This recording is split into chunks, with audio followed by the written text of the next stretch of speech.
Hey guys, hope everyone's doing well today. I'm gonna go over 14 movies here, just do quick little reviews on. So I'm just gonna dive right on in. I got a little stack right here next to me. So the first one here I'm gonna talk about is a movie from 1996, directed by John Fawcett, and that is a movie called The Boys Club. This one stars Chris Penn, Devon Sawa, a couple other unknown or lesser known actors, Dominic Zamprogna and Stuart Stone. Basically, this is like a coming of age type film. It says a crime to get in, a murder to get out on the cover there. And there's a guy, Chris Penn's holding a gun there, and there's a badge there that has blood on it. Basically, it's about these three 13-year-old kids. They're discovering girls, finding adventure, are on top of their minds. They have a little clubhouse in the woods that no one really knows about other than them. But then they run in, they go in there and they see a guy just hanging out in there. He's injured. It turns out he's like an escaped convict, and I forget which kid it is that befriends him. It's not Devon Sawa. He plays like a secondary character, one of the kids in this film. I believe it was I think it's Dominic Zamprogna's character. But he pretends to be a cop because he has a cop badge, but he pretty much kills a cop earlier in the film. I don't believe it actually shows it. It's just he talks about it. But yeah, there's a lot of crazy stuff that happens in the film. But really enjoyed this one. It's different from quite a lot of other films I've seen over the years. But I got this. I believe I bought this off of eBay. I think, but it's not in the best. This DVD is not in the best shape. Obviously, as you can see, like you can tell by the angle there. You see a lot of like scuffs and stuff, but it didn't affect play at all. I wish they would release this on Blu-ray at least, but I don't think they ever will. This is from Artistry Home Entertainment and Alliance. I don't know who owns those properties, but I really dug this movie a lot. Definitely recommend it. So, The Boys Club from 1896. Next one here is a Wild Eye releasing film, but I didn't really mind it. It's different. It's only 64 minutes from 2019, and there's a movie called Evil Everywhere. Death Beckons is what it says on the cover there. I have to admit, I did fall asleep toward the end of the film, but it was definitely weird. Definitely a throwback to 80s style slasher and supernatural twists together. It says it has returned to end them all. In 1985, an ancient evil began slaughtering the high school senior class in alphabetical order, but it was stopped. 2 years later, it has resurfaced, and a trio of friends must join together against the demonic force that is claiming you new young lives. But what they discover is more complicated and evil than any of them imagined. The visuals in here are pretty good, crazy, trippy. But yeah, definitely, I think it's worth a watch. I think excuse me. I think my brother picked this up a while back on a sale, either an MVD sale, probably an MVD sale. It was probably like a couple dollars. The inside is pretty much the same as the cover art. The eyeball, or two eyeballs, and then the eyeball on the disc. I recommend it. It's not bad. It's a good like one-time watch. But Evil Everywhere. The next one here doesn't have cover art because I bought this a long time ago from when Family Video was going out of business. They were liquidating everything on their website. This is one of them that I picked up. I got it because it stars Scout Taylor Compton, and there's a film called The Lurker. Don't really remember much about it because I couldn't really keep my attention on it. I know her acting was fine. Everything else I didn't care for. So this is from 2019 from Indican Pictures. It's called The Lurker. I don't recommend it. This was an interesting film as well. I remember most of it. I don't remember the ending. This is from 2006. This is from IFC Films, or First Take, or what? Yeah, IFC Films. What it says on the cover here. It is a comedy drama called Pizza. It says for her 18th birthday, she was delivered the best night of her life. Yeah, I'd say so. Ethan Embry's in this film, along with Kylie Sparks. That's the main character here, and then also Julie Haggerty is in here too. There's another like coming of age type film. She's turning 18 and she wants to get out of the house. She was bullied in high school because she's overweight or whatever. So Matt, played by Ethan Embry, is a former high school hotshot and the world's oldest pizza delivery guy who can't seem to get his life started. Vibrant newcomer Kylie Sparks plays Kara Ethel, a wise beyond her years eccentric brainiac who is determined to live it up on her 18th birthday. After Matt finds her celebrating alone, she joins him as he makes his rounds, falling into one comic adventure after the next. I know they go to some sort of strip club in this film too, and that goes, array, but anyway. Reminiscent of the classic teen comedies of the 80s, somewhat. I wouldn't go to that far though. So yeah, I did enjoy this for what it was. This is directed by Mark Christopher. I'm not too familiar with him and his back catalog. I think I got this, I forget where I bought this. FYE maybe? I forgot this was still like sealed on the top, but I thought I cut it. I guess not, but I did pop the disc out. I'm gonna go ahead and just, well, it has a pizza on the actual disc there, so that's fine. I'll have to show you everything. So yeah, I recommend you guys checking out Pizza. There are a few special features on this one. A making of featurette and a commentary with the director and producer. So, there's the back.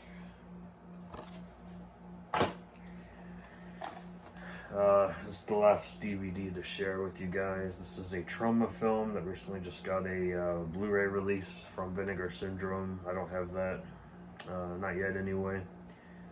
I'll probably pick it up in one of the next sales or whatever. So this is a film called Frostbiter. It's also known as Wendigo. This is from 2000. I think it was, probably around that time. It says 2000 on the back here. But actually, I think it's from 96, if I remember correctly, because I did look it up.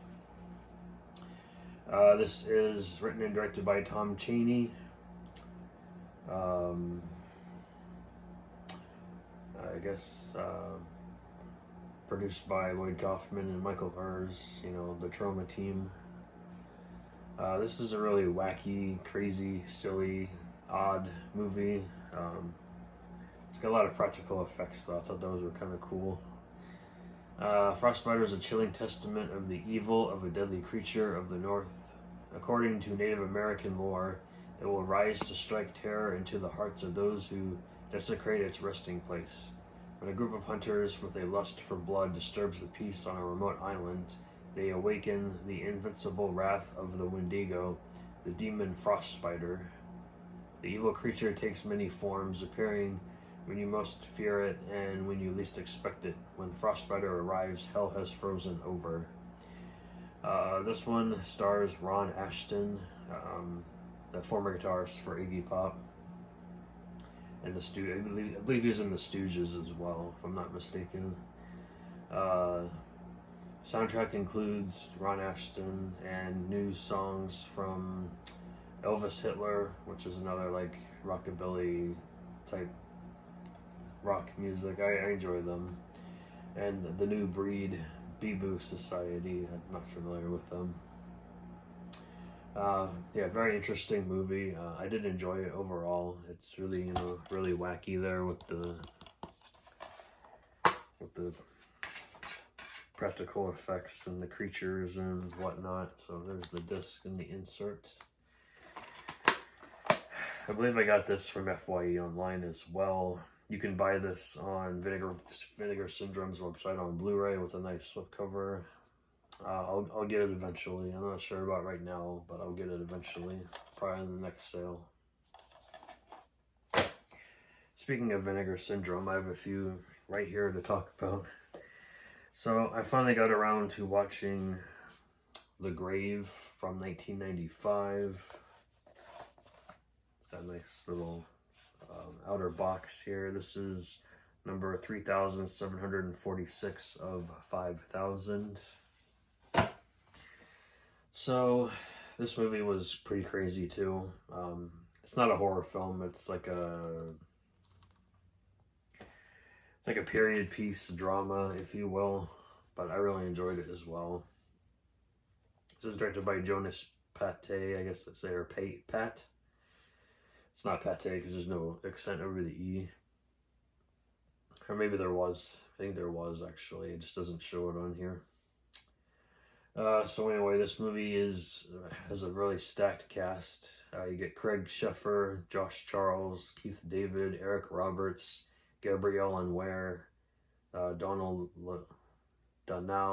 Legou, Giovanni Ribisi. That's one of his early roles, small role in this. And Anthony Michael Hall is in here as well.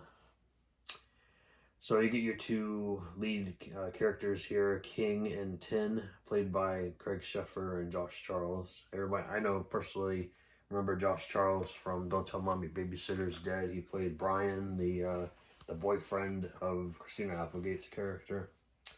But anyway, they're inmates in a North Carolina prison who overhear the story of the grave, which promises buried treasure to anyone daring enough to embark on its quest. Naturally, the two break out of prison with the intent to dig up the mysterious loot, only to end up in a twisty crime and horror-filled saga involving fellow criminals, old flames, and a character known only as the Priest, played by Keith David. So yeah, Keith David wasn't really in the film all that much. He was basically in prison, hearing the story from this inmate, who you can find out later on who the inmate is because of all the craziness that happens in this film. Basically, this movie has a crooked cop in it. Anything that could go wrong goes wrong. It's too good to be true. And there's a big twist at the end, which I really enjoyed as well. So definitely recommend The Grave from Vinegar Syndrome from 1995. It's only an hour and a half long. It seemed a little bit longer at times, but I thought it was good. This particular release came with a poster, just the same as the artwork on the cover. There is reversible artwork in here as well, as you can see right there. But really, really enjoyed this one. So, The Grave. I just watched that recently, like a couple days ago. So let me put this back here, nice and neatly. Oh, that's not going in pretty well. Next one here, the next one here is Vinegar Syndrome as well. This is from 1991, and that is called Steel and Lace. Nice little embossed on the spine and on the cover art as well. And of course, she's on the back too. So she's tough, she's tender, she's all woman and all machine. A deadly combination. Yeah, you could say that. I reversed the cover art because the inside art was the same as the slip, so, or the regular art was the slip cover, so I put it to the original artwork there. So what is this movie about? So basically, the woman, the lead actress here, what's her name? Claire Wren, I guess is the actress's name. Her name in the movie, her character name in the movie is Gaily Morton. So she's, she's assaulted by a group of attackers or whatever, and she takes them to court and they get off on it. They're not held responsible at all. So what does she do? She commits suicide. She just jumps off of top of a building. It doesn't show. It shows her like falling off the cliff, but it doesn't show like anything like that, which is whatever. So anyway, her brother, Albert Morton, Dr. Albert Morton, excuse me.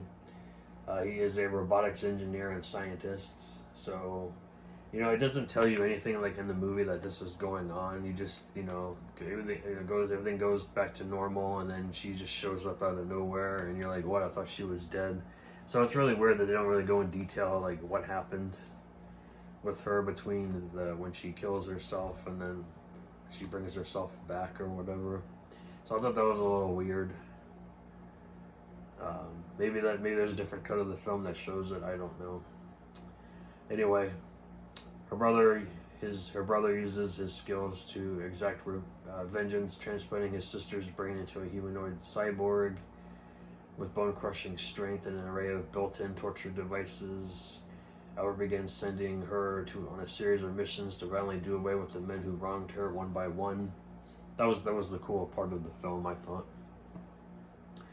So, I mean, there are inconsistencies in this film, like just any other film, really. But I enjoyed it. It was fun kills. The ending I did see coming, because once vengeance is done, what are you gonna do? You're dead. So, but I'm not gonna tell you what happens, but you guys can watch it for yourself. This one stars Bruce Davison. That's her brother. I believe that's the character that plays her brother. You got Stacey Hadouk in here. You get David Naughton in here. You'll probably recognize the music because it's the same composer as Killer Clowns from Outer Space, John Massari. And this is directed by Ernest Farino. So I recommend this. You guys check it out. It's a nice little revenge type film with a little sci-fi horror action. It's like a hybrid film, to be honest with you, but I enjoyed it. Next one here is a film put out by one of Vinegar Syndrome's partner lines, VHS Hitfest, or what some people call it, VH Hitfest. But this one's actually pretty good. I thought this was quite humorous. This is a film called The Blood Hunter. He's taking a bite out of crime. Basically, it's a horror crime thriller with a guy that's a vampire. It's kind of funny. This is from 1996, 90 minutes. So Jack Shrum is the director. He also plays the lead in here. He's a lonely vampire banished from Russia almost 400 years ago. He's lurking in the caves of Kentucky. Why you pick Kentucky, I don't know.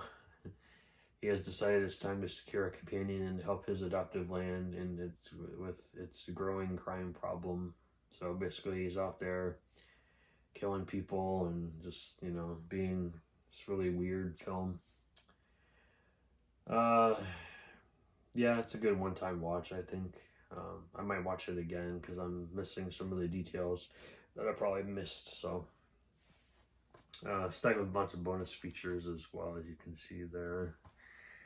It does have reversible artwork, just like all the other Vinegar Syndrome titles. Like that's the original poster art or whatever. Fun little silly movie. Next one here is a film from 1964. This is put up by Imprint. I bought this from deep discount when they were doing their sales, their bargain bin discount sales. They were marked down, heavily marked down. So this is a film called Kitten with a Whip, starring Ann-Margret and John Forsythe. 84 minutes, black and white. It's about this lady. She escapes from a detention center. She's crazy. She decides to hide away in this random house, and it happens to be John Forsythe's character's house. His wife's out of town, so she just, you know, hides away in there, and then when he comes home, he finds her there, and, you know, things just go hooray. And yeah, it was a cute little thriller. I don't know if it's really a thriller. I don't know, drama from the mid-60s. I enjoyed it. I usually enjoy films like this. You know, I like to change it up every once in a while, so I recommend Kitten with a Whip. Next one here is a found footage film from, what year is this from? I don't even know. I don't think it even says. Probably early 2010s, maybe 2012, 2013, I don't remember. It's a film called Parched. I got this for like $3 at my local used bookstore. I'm glad I did, because it could have been better than what it was. This is about a group of college kids that take a road trip to an abandoned house. They forget to bring water with them, so they're running around and they get thirsty. So instead of traveling 2 hours to the nearest store, they decide to just drink the water from the local stream, which was a bad idea because it's infected water, and it turns them insane and murderous. It's not very good, guys. I'm sorry. There is a sequel to this I might check out. It gets a little bit of a better rating than this one does on IMDb. Not by much, though. It's directed by Joe Leon, and it stars a bunch of actors I don't know. This is put out by Meridian Releasing Group. Not rated, 83 minutes. No inside art, just the disc, which is the same as the cover art. So Parched, don't recommend it. The next one here, I finally got around to watching it. This was probably earlier in the month. The Unbearable Weight of Massive Talent with Nicolas Cage as Nicolas Cage. This movie was silly. Makes you kind of want to check out Paddington 2, but not really. I'm all set with that. But you got Pedro Pascal in here, and Tiffany Haddish plays a small role in this film. Neil Patrick Harris is in here. Ike Barinholtz is in here too. His character was funny. It was just in the day in the life of Nicolas Cage, but more. It's not really based on facts, though. It's just another fictitious film. But I had fun with it. It was silly, stupid, funny. But yeah, I recommend you guys watch that. At least, check it out and tell me what you think of it. I got 3 more here and I'll call it a day. So finally I watched this after Christmas, but I finally got around to watching Rare Exports, A Christmas Tale. This film is in English and Finnish, but mostly, well, probably half and half, really. So the kid wants to know what's going on, and what's going on with it. His dad is trying to hide a secret from him. So on Christmas Eve, Enormous excavation of a nearby mountain disturbs the locals and captures the kid's curiosity. When his father's reindeer herd is mysteriously slain and the children in town go missing, the kid realizes that the dig has unearthed the evil Santa Claus of local lore, who no one wants coming to town. It's a fun movie. I thought it was pretty good. Definitely recommend it if you guys want to watch something new for next Christmas. Definitely check out Rare Exports. This movie was silly, but I enjoyed it too. This is Death Spa from 1987. This is put up by Gorgon Video and MPI Home Video. What can I say about this film? It's cheesy, you know, typical cheese, 80s horror cheese. This one has, I believe that is Keith David in this film, I thought he was in here. It doesn't say that he is, but I think that's him. Anyway, it's about this fitness club in town. Has anything you can want. They make smoothies for you. They have, workout machines. They have instructors. They have a computer control system for maximum client comfort. It's also possessed by the evil spirit of the owner's dead wife, and she gets revenge. She just wants to kill everybody. So yeah. One thing about this film, there is a film in here with a death scene of this one character who gets killed by fish skin. Very interesting kill. I thought that was interesting and, a first. So if you guys want to see this one guy get killed with fish skin from sushi, check it out. And then the last one here, yeah, this movie was different. Not like the first film at all, which I have. I think it's in the other room, actually. It's not behind me. But finally got around to watching Terrifier 2, guys. And what is this, like a fantasy film? It's a horror film, of course. Brutality, of course. I was expecting that. I wasn't expecting some fantasy stuff going on in here too, though. And then like the ending, I was like, okay. I know there's a third one possibly coming out, which I'll watch it. But yeah, I wasn't expecting the whole fantasy aspect of the film. I just noticed there's a dent on this Walmart right there. There's a dent right there. You guys can see it right there.